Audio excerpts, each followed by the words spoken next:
இந்த திரைப்படத்தை தமிழ் சமூகத்துக்கு ஒரு சிறந்த ஆக்கமாக ஆக்கி தந்திருக்கக்கூடிய ஹபீபி படக்குழுவினர், படத்தில் நடித்தவர்கள், இன்று இந்த அரங்கில் இந்த படத்தை குறித்த நினைவுகளை ஒன்று கூட்டியும் பகிர்ந்தும் அதனை பற்றி அறிந்து கொள்ளவும் வந்திருக்கக்கூடிய அன்பு தோழர்கள் அனைவருக்கும் என்னுடைய வணக்கம்.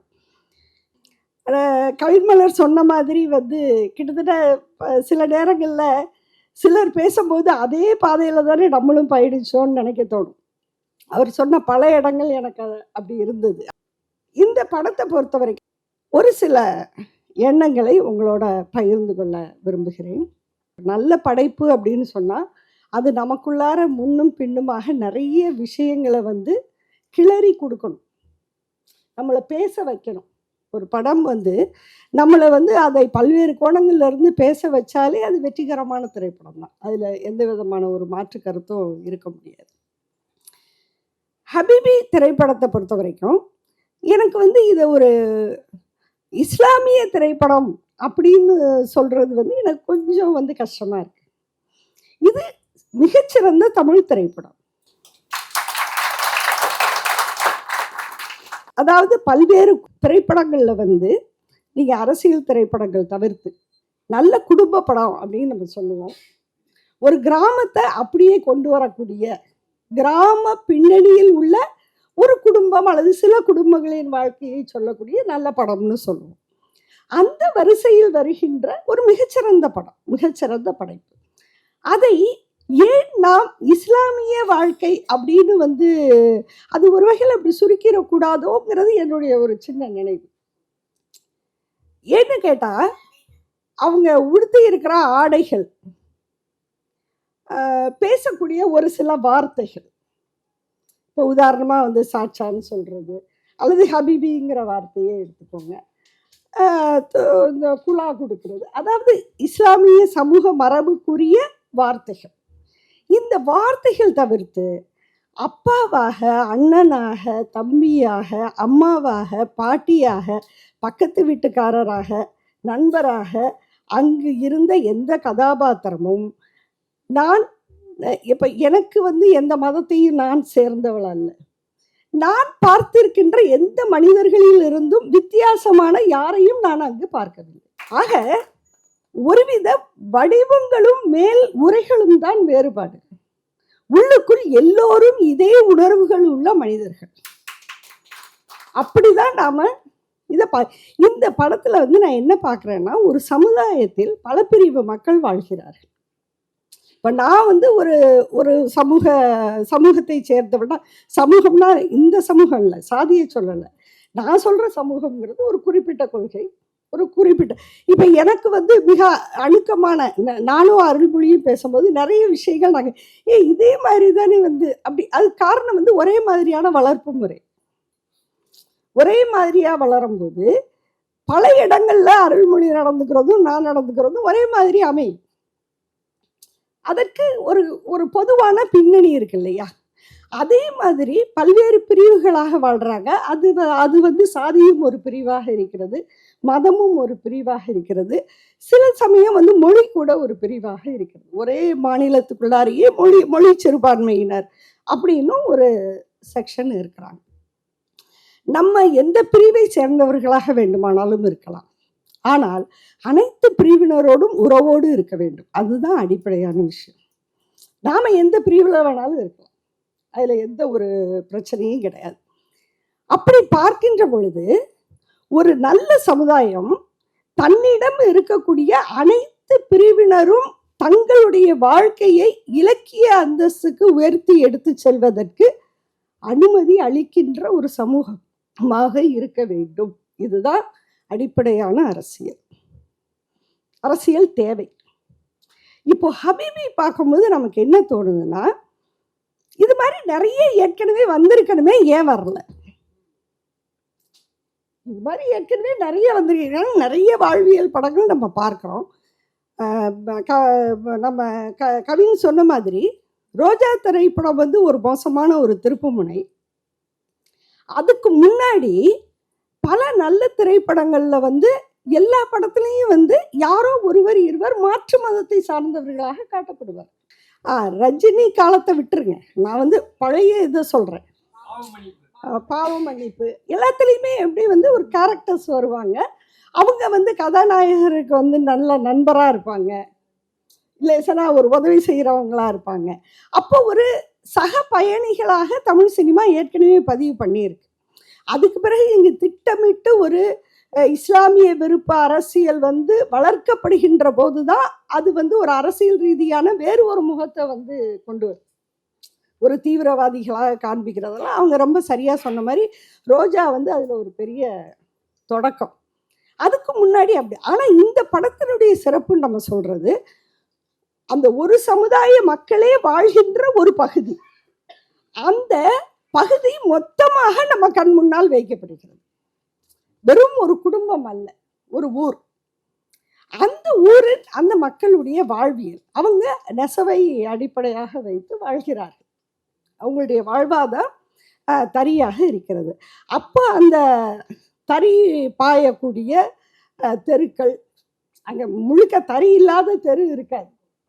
எல்லாருமே அது கூடாக தான் அவங்களுடைய வீடுகளில் பார்த்தா பெரும்பாலும் வந்து அந்த நூல், அந்த கலரு, அந்த சாயம், இது எல்லாமே அந்த வாழ்க்கையினுடைய ஒரு பகுதியாக இருக்கும். அது மிகச் சிறப்பாக அதாவது ஒரு சமுதாயம் காட்டப்படுது அப்படிங்கிறத விட ஒரு தொழிலை நம்பி இருக்கக்கூடிய ஒரு சமுதாய கூட்டம் காட்டப்படுகிறது.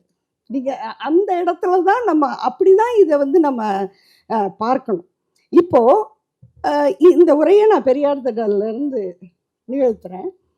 நம்முடைய கொள்கை ஐயா அவர்கள் சொன்னது போல என்ன அப்படின்னு கேட்டா, ஒரு தொழில் சமூகத்தில் அதன் பயன் மதிப்பு இழந்து போகும் பட்சத்தில் மனிதர்கள் அந்த தொழிலை விட்டு வெளியேறவும் வேறு தொழிலை கற்றுக்கொள்ளவும் தயாராக இருக்க வேண்டும்.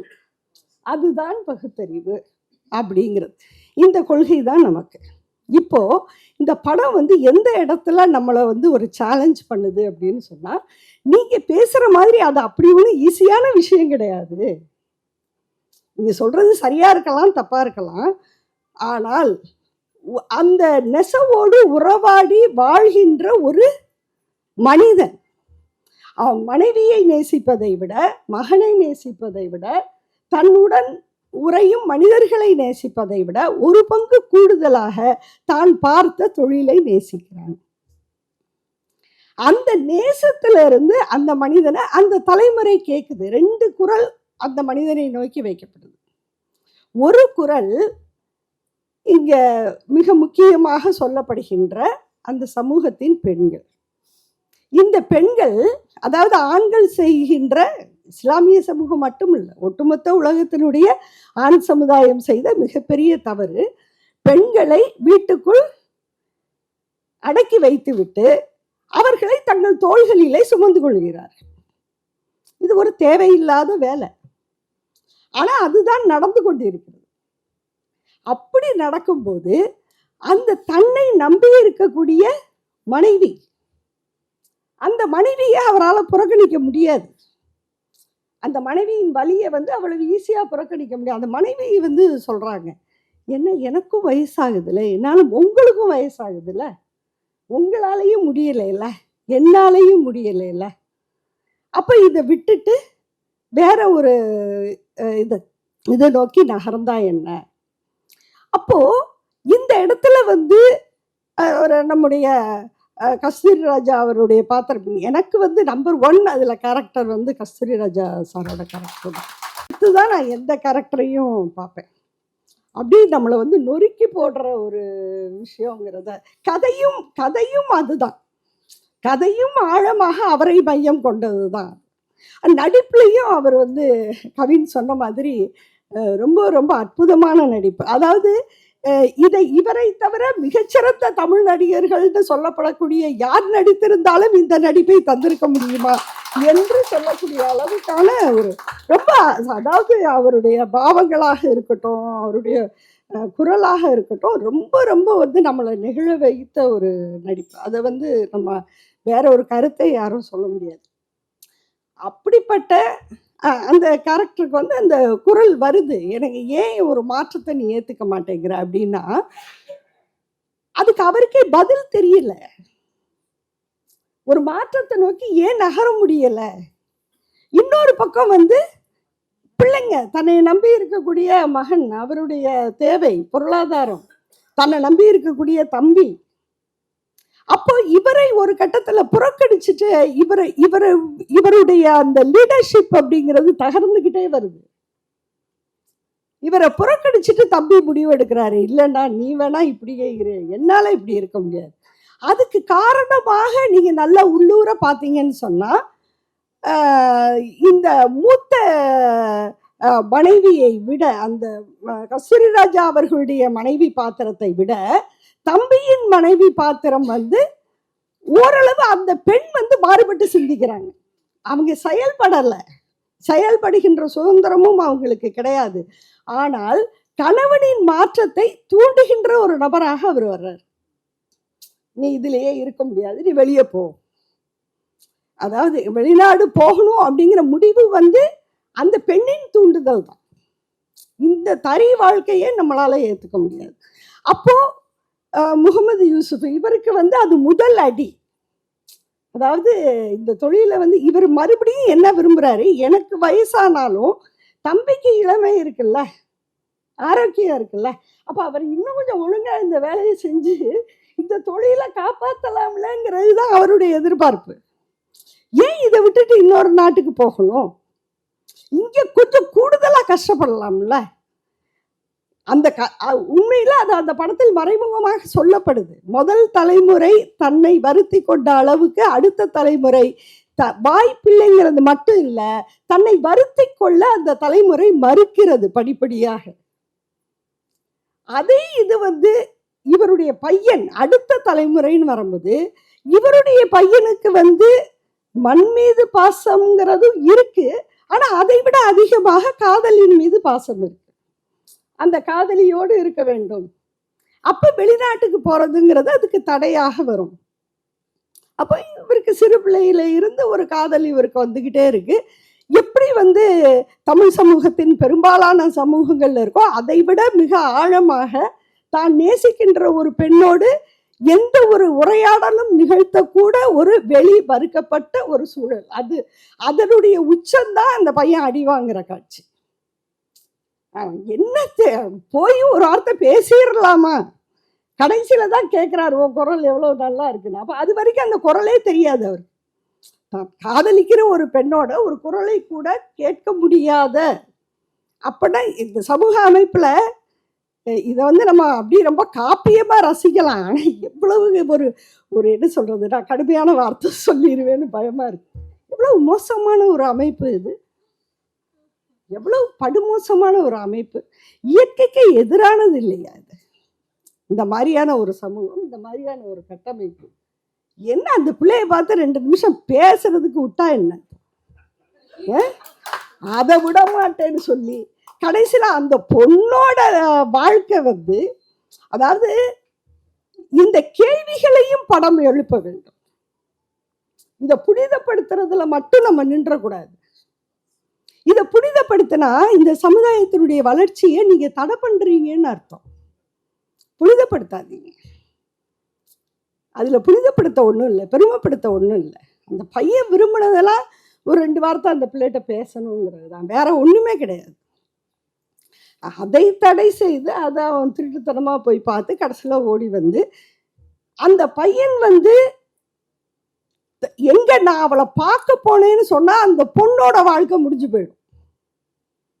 அப்போ தன்னை இட்டு தான் நேசித்த பெண்ணினுடைய வாழ்க்கை பாதிக்கப்படக்கூடாது என்பதற்காக அந்த பையன் வந்து ரொம்ப ஸ்ட்ராங்கா ஒரு டெசிஷன். அதைத்தான் அந்த குரலை கூட அவங்க வர்ணிச்சாங்க. அது ரொம்ப சரியான வர்ணனை. அது கவிந்தா பேசினாங்கன்னு நினைக்கிறேன். ரொம்ப அவசரமாக அந்த பொண்ணை வீட்டுக்குள்ளார இருந்து பொண்ணுகிட்ட கேட்டுட்டு வான்னு சொல்றாங்க. இப்ப இதுவே வந்து என்ன ஒரு வேறுபாடுன்னா, இப்ப நீங்க நம்ம பழைய பாரதி ராஜா படத்துலன்னு சொன்னா பொண்ணை கூட்டிட்டு வான்னு சொல்லுவாங்க, பஞ்சாயத்துக்கு கூட்டிட்டு வா, கூப்பிடுவோம் மகளேன்னு சொல்லுவாங்க. இங்க என்ன வேறுபாடு? அந்த மாதிரி இடங்கள் தான் நான் வேறுபாட்டை உணர்ந்தேன். என்ன வேறுபாடுனா, அப்ப கூட அவங்க பெண்ணை சபைக்கு கூப்பிட மறுக்கிறாங்க. சபைக்கு பெண் வரல. அதுக்கு மாறா இவங்க வீட்டு பெண்களை அந்த பொண்ணுகிட்ட அனுப்பி என்ன நடந்ததுன்னு கேட்டுட்டு வான்னு சொல்றாங்க.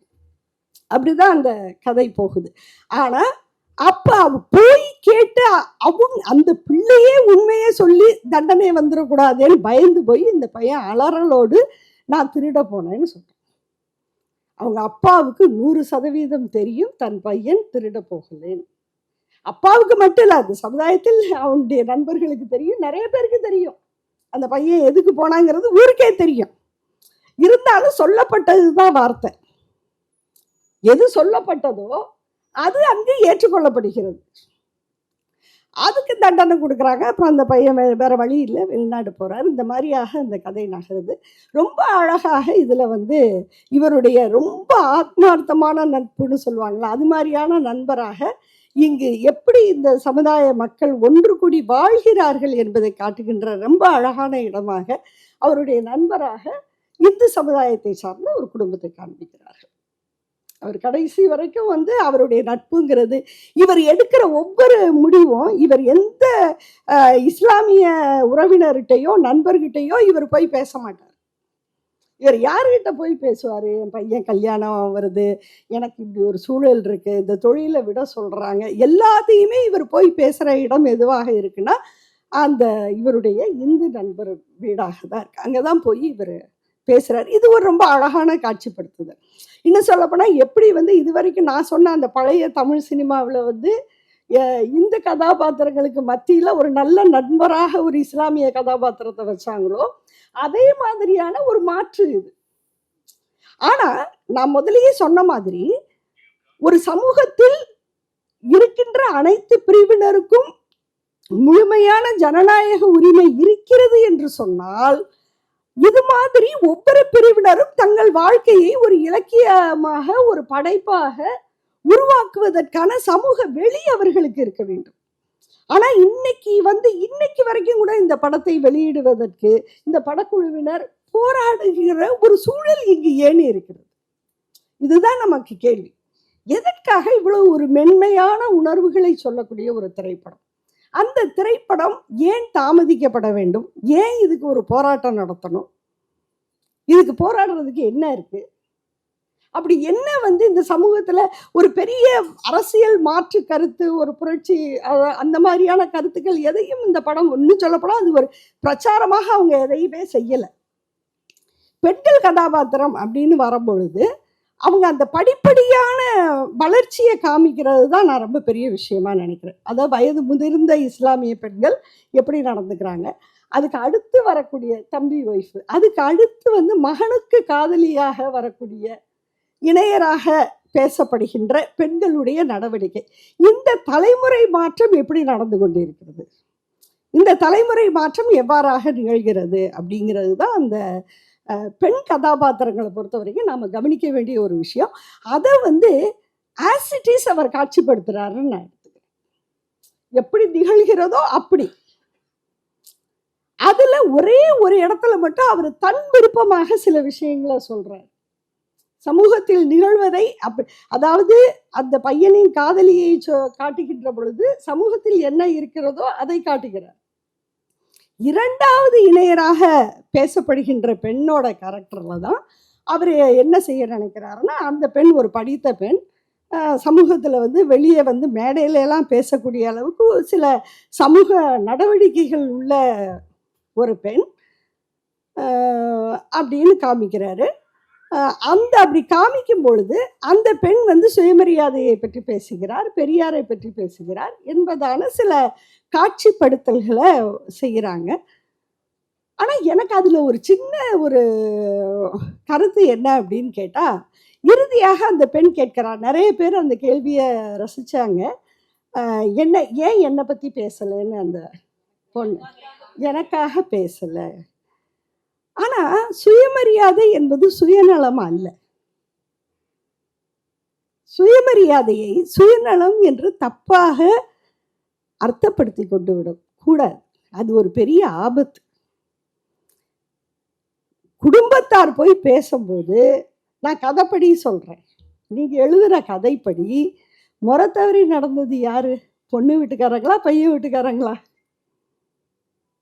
முறை தவறி பேசுனது பொண்ணு வீட்டுக்காரங்க, பேசக்கூடாததையெல்லாம் பேசுனது பொண்ணு வீட்டுக்காரங்க. அதுக்கு பிறகுதான் அது பொண்ணு வீடு.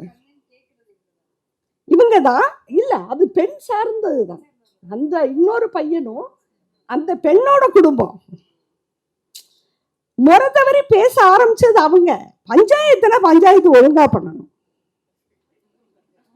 நீங்க பஞ்சாயத்துன்னு வந்துட்டீங்கன்னா பஞ்சாயத்தை ஒழுங்கா பண்ணணும், யாருக்கும் சார்பாலாம் பண்ணக்கூடாது. தப்பா பேச ஆரம்பிச்சுட்டு அப்புறம் நடக்கிறது எல்லாம் அதனுடைய பின்விளைவு தானே. நீ என்னைய 2 கெட்ட வார்த்தை திட்டிட்ட, திருப்பி நான் 40 கெட்ட வார்த்தை சொன்னாலும் முதல் குற்றவாளி 2 கெட்ட வார்த்தை சொன்னவன். அதுதான் நியாயம். தெரியல, அருள்மொழிகிட்ட வேணா அதை கன்ஃபார்ம் பண்ணிக்கிட்டேன். அதுதான் நியாயம். அப்போ தப்பு பண்ணது பொண்ணு வீட்டுக்காரங்க. தடித்தனமா பேசுறதுன்னு சொல்லுவோம்ல, அப்படி தடித்தனமா பேசுனது பொண்ணு வீட்டுக்காரங்க. பையன் வீட்டுக்காரங்க யாருமே, இன்னும் சொல்ல போனா இதுல பாத்தீங்கன்னு சொன்னா வர்க்க ரீதியாக ஒரு அடுத்த கீழான நிலையில இருக்கிறது பெண் தரப்பு. இவங்க வசதியா இருக்காங்க. அதாவது அந்த நேரத்துல இந்த இணை பேசும்போது அவங்க வசதியா இருக்கிறாங்க. ஆனா அவங்களுக்கு இந்த பையனுக்கு ஒரு வாழ்க்கை அமைஞ்சா போதுங்கிற பரிதவிப்பு. அவங்க எவ்வளவு வேணாலும் விட்டு கொடுக்க தயாரா இருக்காங்க, இறங்கி போக தயாரா இருக்கிறாங்க. அப்படிதான் அந்த கதை இருக்கு. அப்படி இருக்கும்போது இந்த 2 பேரும் சந்திக்கும் போது எங்க வீட்லயும் அப்படி பேசி இருக்க கூடாது அப்படின்னு தானே அந்த உரையாடல் போயிருக்கணும். அந்த பெண்ணும் சரி பையனும் சரி, நம்ம மனசு இப்படி இருந்தாலும் இந்த பெரியவங்க எல்லாம் இப்படி சண்டை.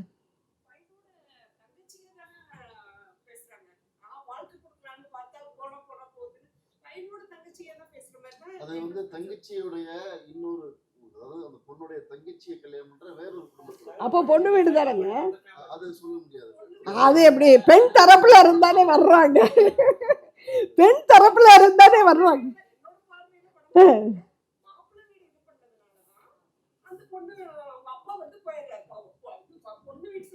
இல்ல அதாவது நான் அதைத்தான் சொல்ல வரேன். ரைட்டு. இல்ல இல்ல இல்ல உங்க கருத்து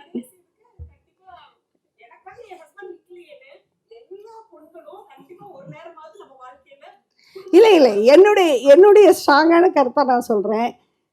எனக்காக நிக்கிறதுன்னு கேட்கறது மட்டும் பெண் உரிமை அல்ல, உனக்காக நான் நிக்கிறேன்னு சொல்றதுதான் பெண் உரிமை. சமுதாயத்துக்காக நான் நிக்கிறேன். உங்களுக்கு தெரியுமா, மார்ச் 8 இந்த தடவை யுனெஸ்கோ தீமே பி த கிவர். சமுதாயத்தில் இந்த மாதிரியான இன்டர்பிரேஷன்ஸ் வந்ததுனாலதான் யுனைடெட் நேஷன் ஆர்கனைசேஷன் வந்து லோகோவை மாத்தி இருக்கு, தீமை மாத்தி இருக்கு. பெறுபவராக அல்ல, கொடுப்பவராக இருங்க. அதுதான் உரிமையின் அழகு, அதுதான் உரிமையின் அடையாளம். பெறுபவராக இருக்க தட்டியும் நீங்க அடிமைகளா தான் இருக்க முடியும். அதனால நியாயத்தை பேசணும்னு நான் சொல்றேன். சாரி, நான் ரொம்ப நேரம் எடுத்துட்டு இருக்கேன், முடிச்சிடுறேன். நியாயத்தை பேசணும்னு நான் சொல்றேன். இது எதுக்குன்னு கேட்டா, நாம இந்த சிக்கல்லாம் எப்ப வருதுன்னா, இப்ப அம்மாவை காட்சிப்படுத்தும் போது, அண்ணிய காட்சிப்படுத்தும் போது, அந்த கிராமத்து காதலியை காட்சிப்படுத்தும் போது அவங்க உண்மைகளை மட்டுமே பேசுகிறார்கள். அப்ப இந்த டிபேட்லாம் வர்றதில்லை. ஆனா ஒரு புரட்சிகரமான கேரக்டர்ங்கிறது இவர்களுடைய கற்பனையிலே வருகிறது. அது இப்படி இருக்கணும்னு நினைச்சு ஐடியலா நம்ம சில விஷயங்களை உள்ள கொண்டு வரும்போது, ஆனா இது ஆரோக்கியமான விஷயம். நீங்க இப்படி உள்ள கொண்டு வந்தாதான் இப்படி பேச முடியும், உள்ளேயே கொண்டு வரலைன்னா பேச முடியாது. அப்போ அந்த அந்த முன்னெடுப்பு தான் இந்த விவாதத்தை சாத்தியமாக்குகிறது. நீங்க செய்யற அந்த முன்னெடுப்பு தான் இந்த விவாதத்தை சாத்தியமாக்குகிறது. இதைத்தான் நான் பாஸ்கரன் சார்ட்ட பேசும்போது கூட சொன்னேன். பல விஷயங்களை ஒரு சிந்தனைக்கு வைக்கின்ற ஒரு திரைப்படம் நிச்சயம் வெற்றிகரமான திரைப்படம். எனவே நான் நிறைய நேரமும் எடுக்கக்கூடாது, அடுத்து நம்ம அருள்லாம் பேசணும்.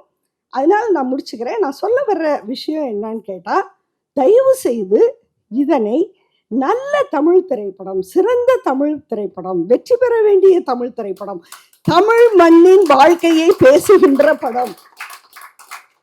தமிழ் மண்ணின் வாழ்க்கையை, இது தமிழ் மண். அந்த ஊரு என்ன அரேபியாவிலையா இருக்கு? அந்த ஊரு நம்ம ஊருங்க இல்லையா? அப்போ அது தமிழ் மண்ணின் தமிழ் மண், இதுவும் தமிழ் மண்ணின் வாழ்க்கை தான். இது தமிழ் சமுதாயம் தான் என்கின்ற அடிப்படையிலே இந்த சமூகத்தின் வாழ்க்கையாக இதனை நாம் எடுத்து செல்ல வேண்டும். இது போன்ற படங்களுக்கு இருக்கிற தடைகளை நாம் நம்முடைய ஆதரவுகளின் மூலமாக அகற்றி இது போன்ற பல படைப்புகள் வருவதற்கு இந்த மாதிரியான படைப்புகள் முன்மாதிரியாக திகழ்ந்து தமிழ் திரையுலகத்துக்கு ஒரு நல்ல வழிகாட்ட வேண்டும் என்கின்ற என் விருப்பத்தை தெரிவித்து விடைபெறுகிறேன். நன்றி, வணக்கம்.